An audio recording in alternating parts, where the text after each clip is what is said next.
गढ़वा की गढ़देवी माँ ने मेरे नाना जी चमारी विश्वकर्मा को सब कुछ दिया। गढ़देवी मंदिर के बगल में एक झोपड़ी किराए पर लेकर काम शुरू करने से लेकर गोविंद हाई स्कूल में पढ़ाई करना और अपना ज़मीन जायदाद, कई मकान और कई गाड़ियाँ, मान सम्मान सब कुछ मेरे नाना जी ने गढ़देवी माँ और काली माँ की कृपा से बनाया।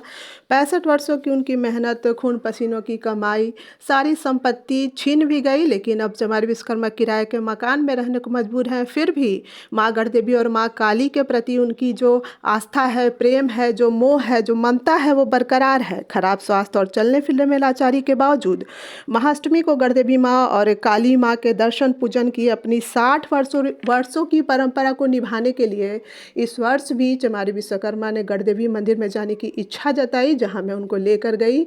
तो वहाँ पूजन दर्शन के बाद उनकी दान करने की परंपरा जो थी उसको भी उन्होंने निभाया और अभाव में भी उन्होंने छोटी राशि ही सही दान किया और माइक पे उनका नाम भी अनाउंस कराया गया, जिससे खुशी उनके चेहरे पर साफ झलक रही थी। चमारी विश्वकर्मा जाना माना नाम हमारे शहर के चमारी विश्वकर्मा की तरफ से धन्यवाद चमारी विश्वकर्मा जी।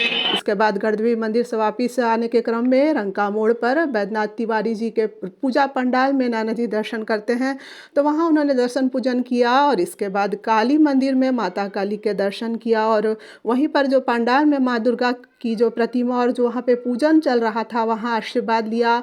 और काली मंदिर में जो पीपल पेड़ है जहाँ भोले बाबा की पूजा की जाती है वहीं पर वो बैठे, लेकिन अचानक उनकी तबीयत बिगड़ गई और जब तबीयत बिगड़ी तो पीपल पेड़ के नीचे जो स्त्रियाँ पूजा कर रही थी वो तुरंत सहायता के लिए दौड़ पड़ी और उन सब को बहुत बहुत धन्यवाद। मैं किसी को जानती नहीं थी, लेकिन मेरे नाना जी चमारी विश्वकर्मा के स्वास्थ्य के लिए सब दौड़े और उन्होंने लोगों ने मदद की और लोगों की मदद से ही मैं उन्हें ऑटो में लेकर सदर अस्पताल पहुंची।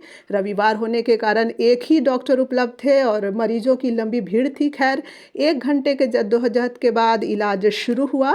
जो नर्स आई तो इंजेक्शन लगाने के लिए 3 बार उन्होंने सुई लगाई, लेकिन नस नहीं मिला। बार बार सुई लगाने से नाना जी दर्द से चीखने लगे। तब नर्स से मेरी थोड़ी कहा सुनी भी हो गई थी। खैर अष्टमी हम दोनों नाना नतनी का अस्पताल में बीता।